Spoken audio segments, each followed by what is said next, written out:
नमस्कार मंडळी, माझं नाव चैताली। मी आज ताईवर कविता केलेली आहे। ती तुम्ही कमेंटमध्ये सांगा की कशी आहे, कशी वाटली तुम्हाला। माझ्या जीवनातील हिरा आहे ताई, तीच आहे जणू माझी दुसरी माई। ती जवळ असली की रोज होते भांडण, पण ती नसली की येते मात्र तिची आठवण। माझ्या मनात आहे तिला भेटायची गडबड, पण मी सतत आठवते तिची दिवसभरची बडबड। ती माझ्याजवळ असली तर नाही पटायचं, पण ती घरात नसताना घर नाही वाटायचं।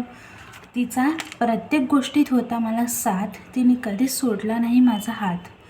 ती जवळ असल्यावर करत होती माझी खोडी, तिनेच तर दिली मला प्रेमाची गोडी। ती घरात नसल्यावर घर वाटते भकान, पण तिच्या असण्याने होते घराचे प्रसन्न मकान।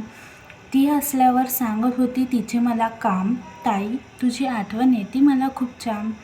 ती घरात असल्यावर जणू घराचे प्रत्येक भिंती हसतात, ती नसल्यावर जणू ते सगळे माझ्यावर रुसतात। ताई मला आता चालेल तुझे भांडण, माझ्या प्रत्येक श्वासात दडली मात्र तुझी आठवण। धन्यवाद, शुक्रिया। तुम्ही नक्की कमेंटमध्ये सांगा की ही कविता कशी आली, कारण की मी स्वतः माझ्या हाताने बनवलेली आहे। मला शाळेत असताना खूप आवड होती कविता बनवायची, पण आता शाळा नाही तर मग मी असंच लिहून बघितलं। तर तुम्ही मला कळवा कशी आहे ही कविता। आजचा व्हिडिओ इथेच थांबवू, नक्की कळवा हां। धन्यवाद।